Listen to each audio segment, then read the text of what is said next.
Енді Мақсаттың үйіне қайтып бармайтын болды. Бір күн Салтанаттың үйінде түнеп шығып, Диана пәтер іздеді. Себебі Мақсаттың үйінде қалуға болмайтын еді. Мақсаттың достарынан бұрын өзі де күннен күнге бір түрлі болып бара жатты. Диана үй алуға алғашқы жарна деп жинап жүрген ақшасына пәтер жалдады. Осылайша өмір жалғаса берді.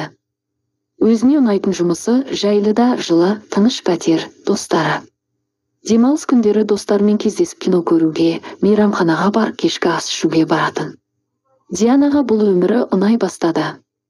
Мақсаттың үйіне соңғы рет барып, өзінің және анасының киім-кешегін алды. Мақсат Диананың көшіп бара жатқанына қуанбасы, қинала қойған жоқ. Баяғыдан бері осылай бөлек кетуің керек еді. Кішкентай қыз емессің, есейдің. Өз күніңді өзің көре аласың. Бірақ мені ұмытпа. Сені кім өсіргенін ұмытпа. Маған арасында келіп тұр. Ақшалай көмектесіп тұр, деді Мақсат. Диана әлбетте ешқашан Мақсаттың үйіне келген емес, жағдайын да сұраған жоқ, қаржылай да көмектеспеді. Мақсаттың түрінде көргісі келмеді. Анасының өліміне ол тек Мақсатты ғана кінәлады. Тіпті өмірлерінде Мақсаттың болғанын да ұмытқысы келді. Бірақ қайдан ұмытасың, әр кез есіне түсіп ашуын шақырып тұратын. Диана кейде жалғыз өзі бір пәтерде отырып терең ойға шомылатын. Өзегі өртенетін. Неге анам тірі кезде осылай пәтер жалдап бөлек кетпедік деген ой маза бермейтін. Өзін кінәлі сезініп бір жылап алатын. Еш өкініштісі өткенді қайтаруға болмайтындығы. Диана жұмыс жасайтын кішігірім емхана жылдан жылға үлкейіп, табысы мен абыройы арта берді. Кішігір емхана болып ашылған мекеме бүгінде үлкен орталыққа айналды. Соңғы үлгіде жасалған жөндеу жұмысы, жаңа медициналық жабдықтар, қызметкерлердің де жалақылары мемлекеттік емханалардағы қызметкерлерден бірнеше есе көп болатын. Бұл орталықта ашқан адамның медицинадан еш хабары жоқ болатын. Алайда өзінің кәсібіне жанын салып, аяққа тұрғызды. Дианаға жалақысы үйдің пәтер ақысына, тәтті тамаққа және қымбат емес бірақ жаңа киімге жететін. Алайда бір күні бір жайсыз жағдай орын алды. Орталық иесі қарызға батып кетті ме, әлде басқа жағдай орын алды ма, әйтеуір барын салып аяққа тұрғызған орталығын сатуына тура келді. Сол күннен бастап медициналық орталық басқа қожайынның қолына өтті. Қызметкерлер үрейлене бастады. Жаңа бастық өзінің жаңа шарттарын қоятынын барлығы сөзсіз білді. Еш уайымсыз жүрген Диана әріптестерінің үрейлерін көріп, ол да қорқа бастады. Жалғыз кіріс осы орталықтан болғандықтан Диана да алаңдай бастады. Диананың жұмыстастарының үрейі орынды болып шықты.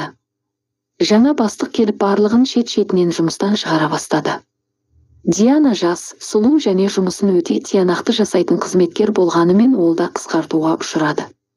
Диана үшін бұл ауыр соққы болды. Диана қайғырып отыруға уақыт жоғалтпай, бірден жұмыс іздеуге көшті. Хабарландыруларды басынан аяғына дейін қайта-қайта қарады. Бірақ жалақы ұнамады.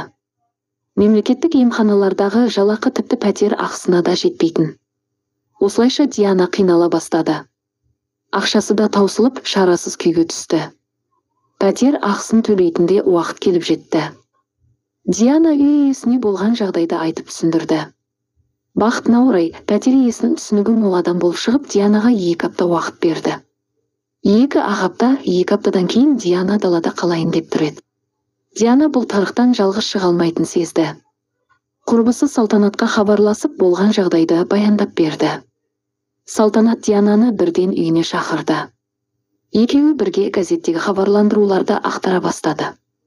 Бір кезде Салтанат Дианаға қарап, «Диана, неге біз тек қана медициналық мекемелерден ғана жұмыс істеп отырмыз? Сенің мамандығыңмен сені басқа да жерлерге жұмысқа алады ғой», деп бір хабарландыруды меңзеді. Диана хабарландыруға қарап еді, төсек тартып жатқан адамның қасына отырып, оның жағдайын жасайтын медициналық біліммен қыз бала керек деген екен.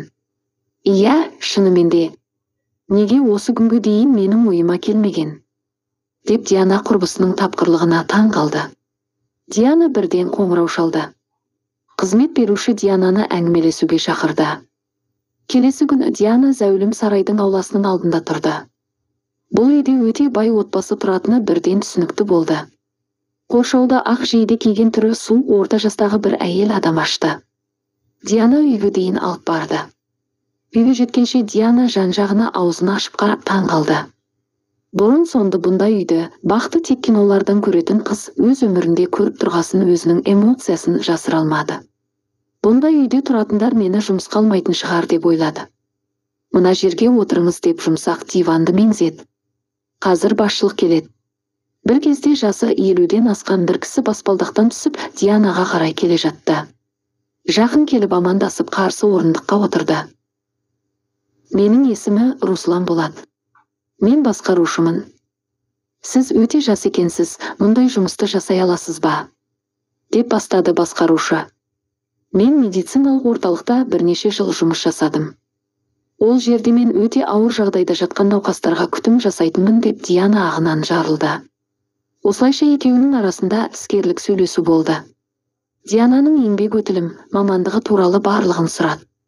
Диана барлығын жасырмай айтты. Шыншылдығы әңгімелесіп отырған адамға да сезілді. Сіз бізге келесіз. Сізді жұмысқа алуға дайынбыз. Сіздің сұрақтарыңыз бар ма? Деп сұрады. Дианада сұрақтар бар болатын. Айлығын жобамен біліп отыр.